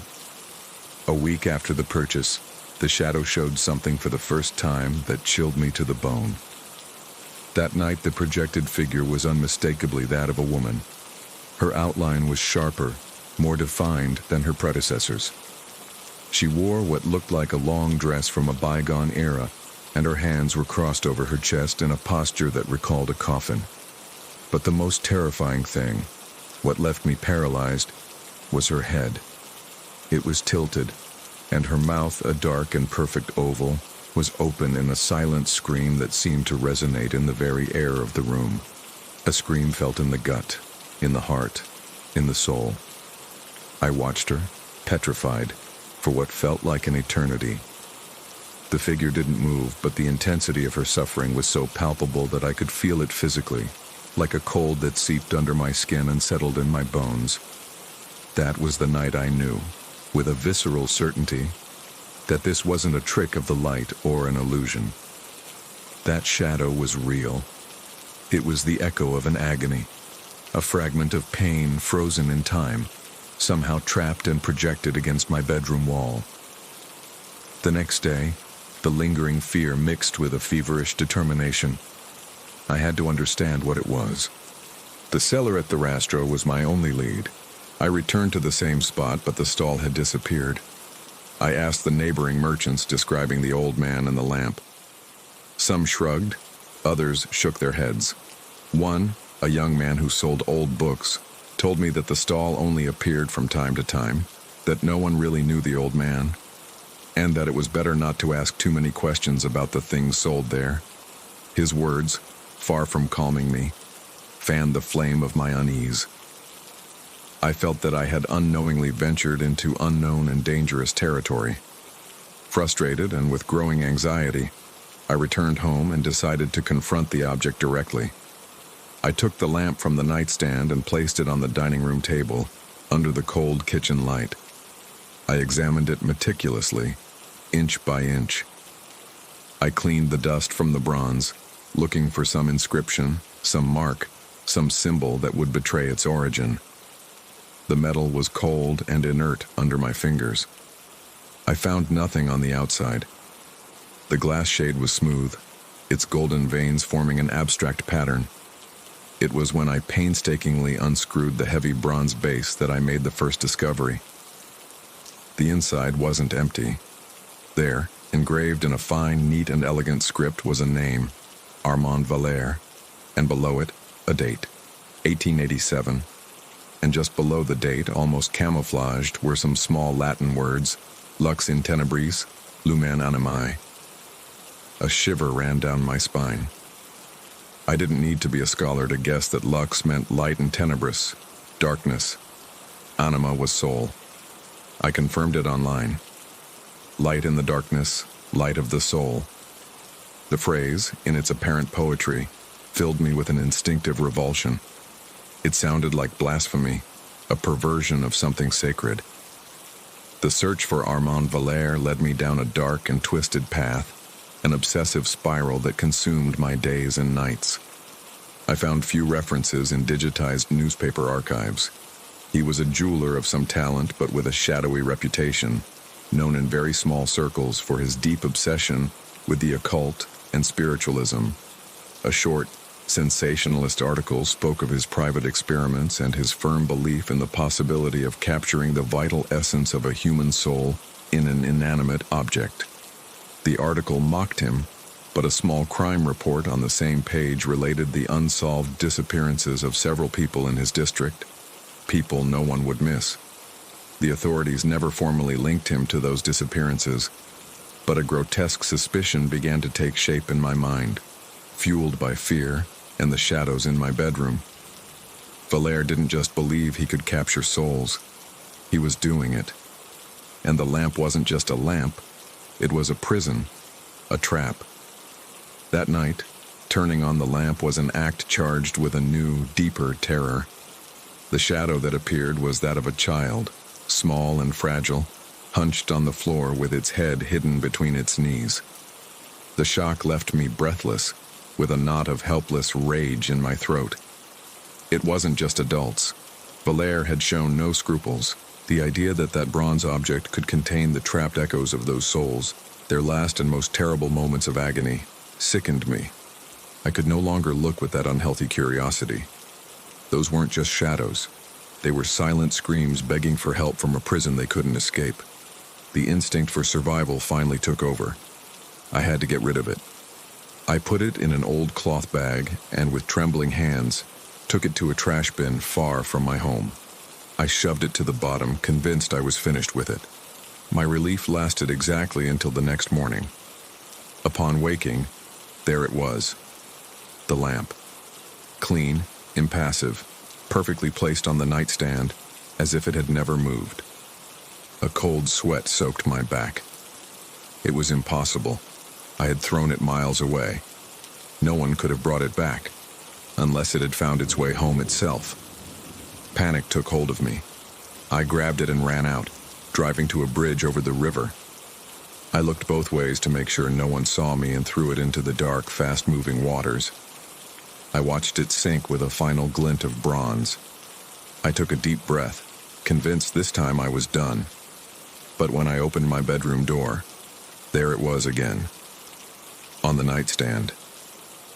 This time, however, it wasn't spotless. The bronze was covered in a thin layer of wet green silt and gave off a faint smell of stagnant water and rot.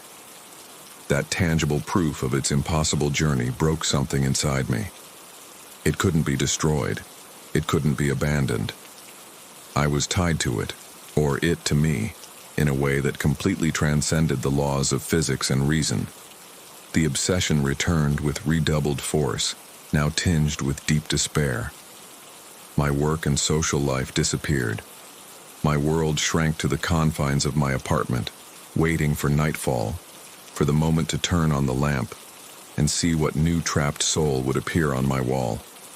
It was a macabre ritual, an act of self-mortification. Night after night, I saw a man with an invisible noose, a woman whose lungs seemed to fill with water, an old man who writhed in unbearable physical pain. And over time I started to feel their emotions, distant echoes of their suffering filtering into my psyche like a slow poison. I was becoming an extension of their prison, a vessel for their pain. One night, the shadow that materialized was radically different. It was the silhouette of a man, tall, thin, upright. He was wearing an old frock coat. I recognized him. Armand Valère. His figure was projected with an eerie clarity. But the most terrifying thing wasn't his presence, but his attitude. He showed neither suffering nor pain. His posture radiated pride, a deep, twisted satisfaction of an artist contemplating his masterpiece. And then, the shadow did something no other had done before. It slowly turned its head, and its eyes, 2 points of absolute darkness, seemed to settle directly on mine. Then, the outline of his mouth curved slightly. He smiled, a smile of ancient and serene malevolence. It was in that instant of primal horror that the final piece of the puzzle clicked into place. The lamp didn't just contain souls, it was active. It was looking for a new one, and I, with my isolated life, my growing vulnerability, was the perfect candidate. Valère didn't just want me to admire his perverse art. He wanted me to join it. He wanted my soul to add to his collection, so my agony would be eternally projected on some future wall. Fear, taken to its purest extreme, transformed into a cold, desperate determination. If I couldn't destroy the object, I had to destroy the mechanism that gave it power. I remembered the words, lux in tenebris, lumen animae. The light in the darkness was the lamp itself. The light of the soul was mine, my attention, my terror. I was its fuel. Without my fear, the lamp was just a piece of bronze and glass. That night was the longest of my life. I sat in total darkness and resisted the urge to flip the switch. I could feel the lamp's presence on the nightstand, a silent, hungry pressure. I heard whispers from inside my head, distant voices urging me to turn it on, to join them. I broke into a cold sweat and trembled, but I didn't give in. At dawn, exhausted but victorious, I fell into a deep, dreamless sleep. That first resistance was the beginning of the hardest war I have ever fought. A war of attrition against my own mind, my morbid curiosity, against the subtle but powerful influence of the lamp. Some nights I would lose the battle, but after each relapse, my determination returned with more force. And I noticed, as the weeks passed, that the shadows were fainter, the whispers weaker. I was denying it its sustenance. I was starving it. Months passed. My life regained a certain normalcy.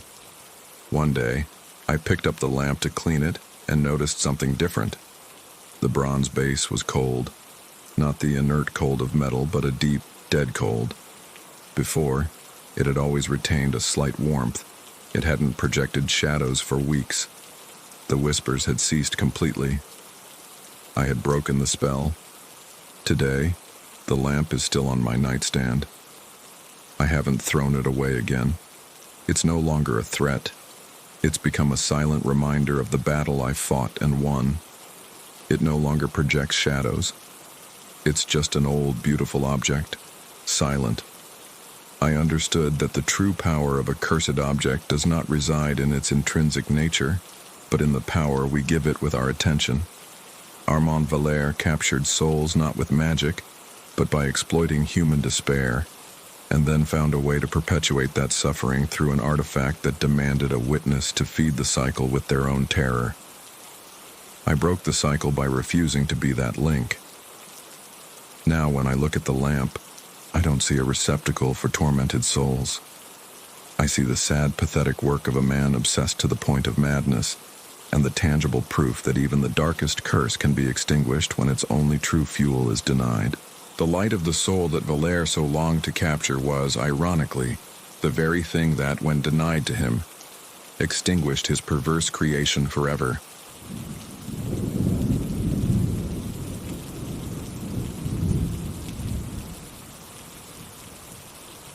My life was a sketch drawn with a dull pencil, a series of gray lines that repeated day after day with metronomic precision. I woke up at 7, not a minute sooner or later. My shower lasted exactly 6 minutes, just long enough for the water to turn from lukewarm to hot and back again. The coffee, black and without sugar, was consumed while listening to the radio headlines. Always the same news from a distant, turbulent world that didn't concern me. The toast with a paper-thin layer of butter, eaten standing up in the kitchen. The 7:45 bus. I could describe every one of the usual passengers. The woman with the paperback whose cover never changed. The student with headphones from which no sound ever escaped. The man in the suit who always sighed as he sat down, as if the weight of the world rested on his shoulders. I knew their gestures, their routines, but I knew nothing about them.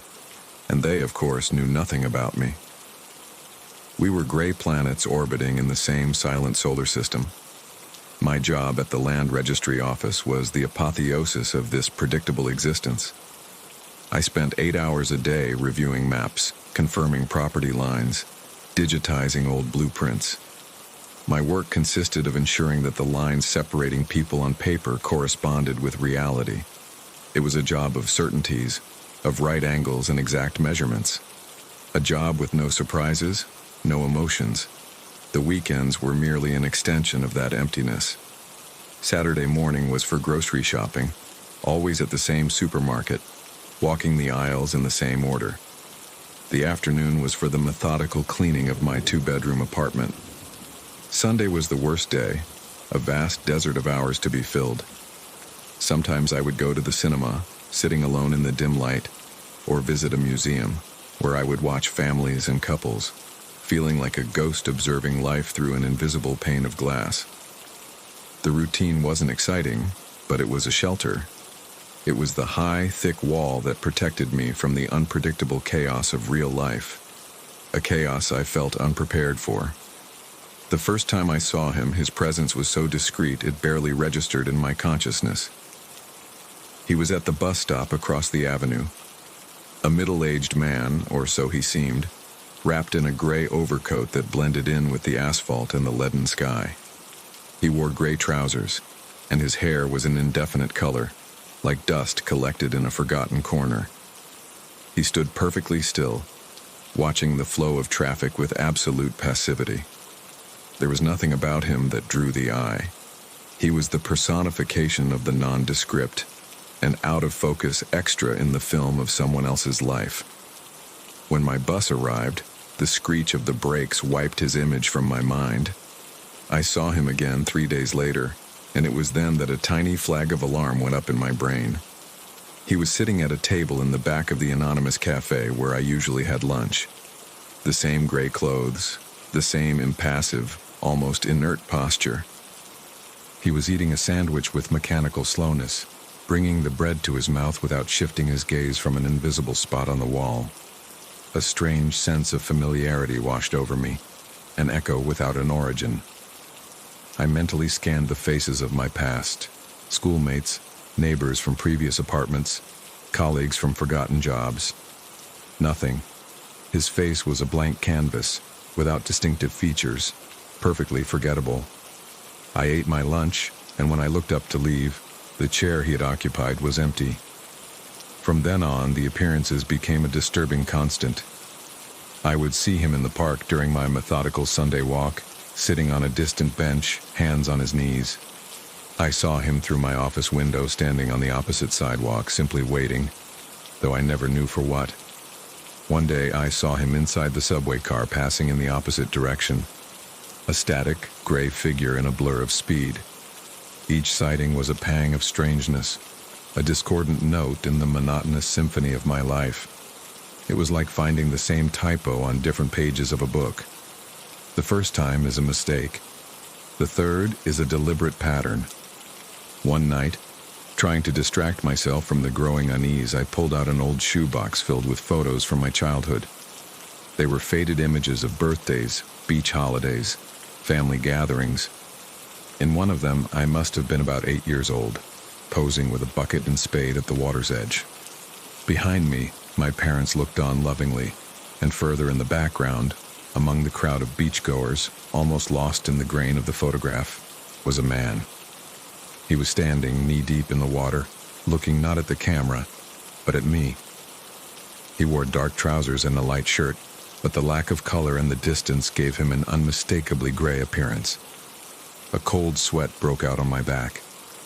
It couldn't be. It was impossible. But the more I looked, the more convinced I became. The posture, the stillness. It was him. He had been there 30 years ago. The idea that this shadow had been with me my entire life, invisible until now, was infinitely more terrifying than that of a recent stalker. My meticulous routine began to crack. The obsession with him was an ivy growing through the fissures, choking my orderly thoughts. I started to actively look for him.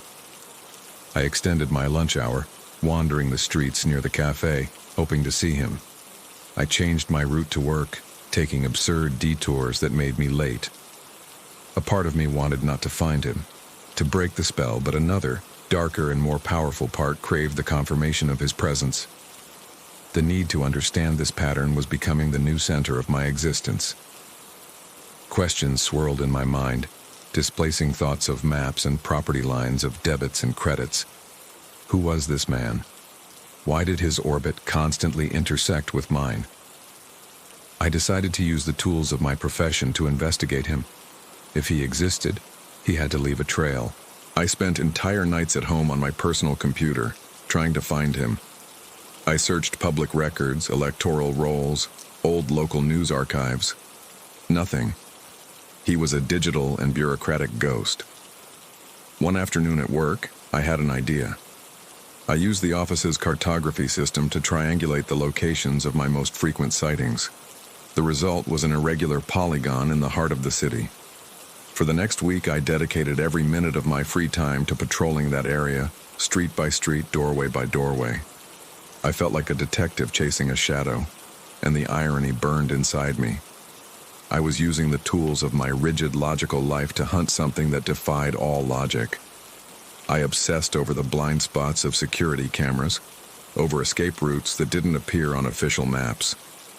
I walked for hours, fueled by a mixture of cheap coffee and paranoia, returning home with sore feet and a mind on fire, only to spread a large city map on the floor and mark each sighting with a red pin, searching for a pattern that slipped through my fingers like water. The neighbors began to look at me with suspicion. The strange man who walked aimlessly, staring intently at everyone. Of course, I didn't find him. The moment I tried to corner him with logic, he vanished from it. One Tuesday evening, leaving work, I saw him. He was at the end of the street, next to a post box, a gray statue against the red brick. This was my chance. My heart began to beat with a violence that startled me. I decided I was going to confront him. I was going to break the wall of silence and demand an explanation. I started walking quickly, which soon turned into a clumsy run. I could feel the cold air in my lungs, the sound of my own shoes slapping against the pavement. People moved out of my way, their faces a mixture of surprise and irritation. They stared at me, but I didn't care. For the first time in months, I didn't feel passive. I wasn't the observer. I was the one taking action. The distance closed. 20 yards. 10. My pulse hammered in my temples. It was now or never. I yelled in a voice I didn't recognize as my own, hoarse and desperate. "Hey, wait a minute." The man didn't turn. He didn't make the slightest gesture that he had heard me. Just then, a woman with a baby stroller crossed my path. I had to stop short to avoid hitting her.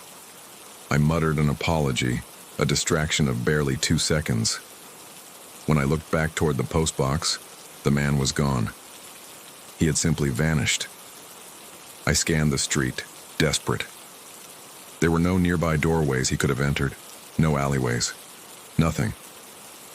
It was as if the air had swallowed him whole. The woman with the stroller looked at me with a mixture of fear and pity, and quickened her pace.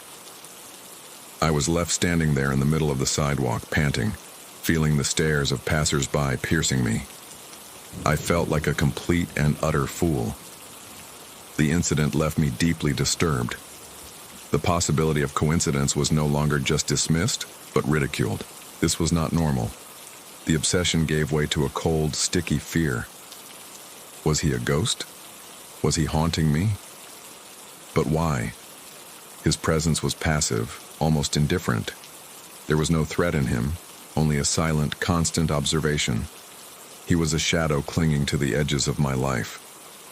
I decided I needed proof. Proof for others, yes, but mostly for myself. Proof that I wasn't losing my mind. The next time I saw him, I would take a picture. I kept my phone in my hand at all times, my thumb resting on the camera icon. 2 agonizing days passed without a sighting. I began to feel a strange anxiety, a kind of withdrawal. What if he didn't appear again? The thought, which weeks ago would have been a heavenly relief, now terrified me. I found him on Saturday morning. He was sitting at a cafe terrace in a crowded square. My pulse skyrocketed. I sat on a nearby bench, pretending to read the news on my phone. As discreetly as I could, I opened the camera. I focused on his table, his solitary figure. The screen showed a clear image. Him, in his gray overcoat, staring at a coffee cup. I pressed the button. The shutter sound clicked in my head like a gunshot. I opened the gallery. The photo was there, but the man was not. The image showed the table, the empty chair, the steaming cup of coffee. Nothing else. It was as if the camera's lens was blind to his presence. I took another photo, and another, pointing directly, with no attempt at subtlety. The result was always the same: an empty chair, a ghost in the machine that only my eyes could register. I looked up from the phone, a cold sweat running down the back of my neck. He was still there, motionless. But then, the waitress approached his table. She said something to him, gesturing at the cup. He didn't respond. The waitress waited a second, made a gesture of impatience, picked up the empty cup and left, muttering something under her breath. I watched the scene, petrified. A minute later, a young couple approached the same table. They talked, laughed, and sat down. They sat where he was supposed to be, passing through him as if he were smoke. And for them, he was. Only I could see him. At that moment, the ground beneath my feet disappeared. The certainty that I was losing my mind fell on me like an avalanche. He wasn't a ghost. He was a hallucination, a creation of my own sick mind. The terror I felt was far deeper than the fear of a spirit. It was the terror of the self, of the betrayal of your own senses. of the idea that the reality you perceive is a lie you tell yourself. My job, my anchor, suffered severely. One day, absorbed in thought while staring out the window, searching the street for his figure, I made a disastrous error in delineating a property line. 2 properties overlapped in the new digital registry. The mistake led to a legal dispute between the owners and a summons to my boss's office. It wasn't a simple reprimand. The 2 owners were there, 2 older men with faces red with anger. My boss, normally a calm man, had to mediate while they accused me of incompetence. I could barely form a sentence. My mind was blank, unable to process the technical details. All I could think about was the gray figure, about whether he was out there, watching my humiliation. I was suspended for a week without pay. "You need to clear your head," my boss told me with a cold, disappointed look. "This office lives on precision. If you can't provide it, you don't have a place here." The veiled threat hit me like a punch. I was losing the only thing I had left. I made the mistake of telling my sister during our bi-weekly dinner. I explained everything, trying to sound rational, but the words came out in a jumble, tinged with panic. I spoke of the gray figure, the empty photos, the photo from the beach. She listened with an expression of growing anguish. When I finished, she placed her hand on mine. Her touch was cold. She told me I was working too much, that stress could play tricks on the mind. She suggested a vacation. And then, in the softest voice she could manage, she uttered the word I dreaded. Psychologist. She said it with affection, but in her eyes, I saw the same look people on the street gave me, the look reserved for the crazy, for the broken. After that night, I retreated into my shell. I stopped answering her calls. The last time she tried, I yelled at her, accusing her of not believing me, of thinking I was crazy like everyone else. The silence on the other end of the line was more eloquent than any response. She hung up, and I knew I had blown up the last bridge connecting me to the real world. If any friends texted, I made excuses. The only being with whom I felt I had a real connection, however twisted, was him. The gray figure.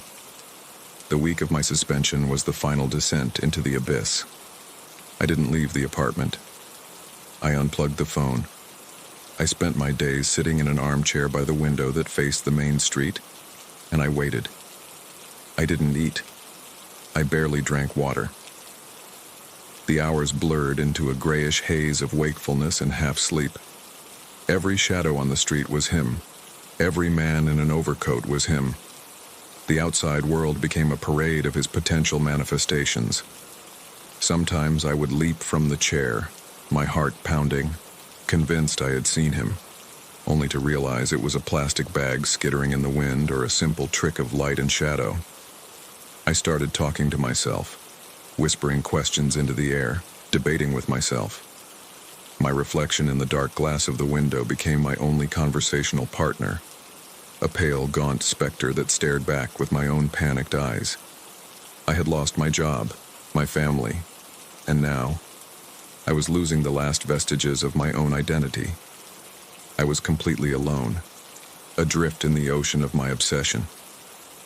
One night of torrential rain, I saw him. He was across the street, under the flickering neon of a pharmacy that cast a sickly green glow on the pavement. He was soaked, his dark coat clinging to his body, but he didn't seem to feel the cold or the rain. He was just there. And for the first time in a long time, something in me shifted. The fear cracked, and through the fissures seeped an immense, overwhelming sadness. Not for myself, but for him. Who was he? What did he represent? Did his entire existence consist of being a shadow in my life? Without thinking, I crossed the street, ignoring the cars that honked and drenched me in dirty water.